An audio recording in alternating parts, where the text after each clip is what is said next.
మరి ఇప్పుడు కొంత కాంగ్రెస్ పార్టీ కార్యాలయంలో కూడా కొంత అంటే శుక్రవారం ఒక ఇద్దరు మినిస్టర్లు అవైలబుల్ గా ఉంటారు, మీ సమస్యలు చెప్పుకోవచ్చు అనేసి పిసిసి మహేష్ గౌడ్ వచ్చిండు. అదో 2 రూపాయలు నడిచిన దుకాణము, ఆ దుకాణం కూడా బంద్ అయింది. అయితే ప్రజాభవన్ దగ్గర ఇంకోటి మనం మర్చిపోయినాము, ఫస్ట్ 1000 మంది పోలీసులు ఉండేది. అమ్మో పబ్లిక్ నిర్మల్కి వెళ్ళి వస్తుండ్రు, అక్కడికి వెళ్ళి వస్తుండ్రు, కర్నూలు బార్డర్లకి వెళ్ళి వస్తుండ్రు అని 1000 మంది ఉండే. 1000 మందికి వెళ్ళి 750కి అయింది, 600కి అయింది, 500కి అయింది, 200కి అయింది, 100కి అయింది. ఇప్పుడు 10 మంది. ఇప్పుడు 5 ఉండొచ్చు. నేను పోయినప్పుడైతే 10 మంది ఉండే, ఇప్పుడు 5 బిలో 10. అంటే అక్కడికి ప్రజాపాలన, ప్రజాభవనము, ప్రజలతోని ముఖ్యమంత్రి యొక్క మమేకము అక్కడికి పడిపోయింది. నంబర్ 1. రెండో పాయింట్, ఇంకొకటి నేను గుర్తు చేస్తా, మీరు ఎప్పుడైనా కొట్టండి. ఒక ఎంపీ, మన పేరు చెప్పు నాకు ఇష్టం లేదు, ముఖ్యమంత్రికి చెంచాగిరి లెక్క మౌత్ పీస్ లెక్క పనిచేస్తారు, బాగా గుర్రుతా అంటారు. రాత్రి అంతా తాగి పొద్దునూరినట్టు ఉంటుంది, వాడి ముఖం ఇంత తుబ్బి ఉంటుంది. వాడు ఎవడో మీరు ఫోటోలలో చూస్తే కనబడుతుంది. వాడు రాహుల్ గాంధీని తిట్టిండు ఒకసారి.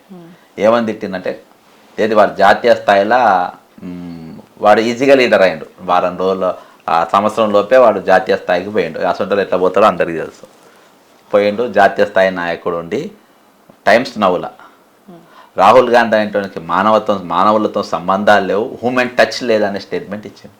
ఇప్పుడు నేను ఆయనకి చెప్తున్నా, ఆ ఇచ్చినోనికి, రాహుల్ గాంధీని ఎన్నికేసుకోదు, ఈయనకుంది ఆ టచ్ అంటున్నా. ఇప్పుడు ఉన్నోనికి ఈయనకుంది ఆ టచ్, హ్యూమన్ టచ్ ఉందా, సగటు మనసుతో సంబంధాలు ఉన్నాయా అనేది ఇప్పుడు ఆ ఎంపీ గారు పెట్టాలి ప్రెస్ మీట్, ఈయనకుందా అని.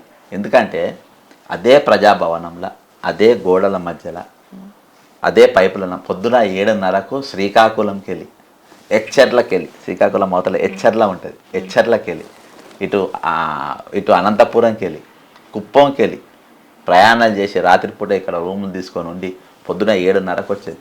కరెక్ట్ 8 గంటలకు అప్పుడున్న ముఖ్యమంత్రి రాజశేఖర్ రెడ్డి గారు వచ్చి అక్కడ బ్యారికేడ్స్లో 1000 మందిని కలిసే 1000 మెంబర్స్ ఒక స్ట్రెచ్లో కలిసేటోడు.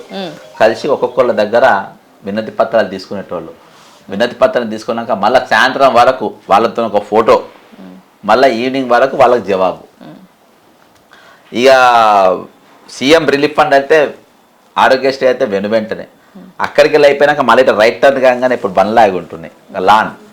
ఆ లాన్లో అక్కడ ఒక మళ్ళీ 500-600 మంది ఉంటారు, పోర్టికోలో 100-200 మంది ఉంటారు. మళ్ళీ లోపల పోయినాక లోపల వరండా ఉంటుంది, ఆ వరండాలో 100-200 మంది ఉంటారు. మన ఒక్కొక్క రూమ్లలో మళ్ళీ సపరేట్గా జర ఇంపార్టెంట్ కార్యకర్తలు అందులో 100-200. అంటే మొత్తానికి రోజుకు పొద్దుగాల ప్రజలను 2000 మందిని కలిసి, ఎంత 7 కోట్ల జనాభాలో.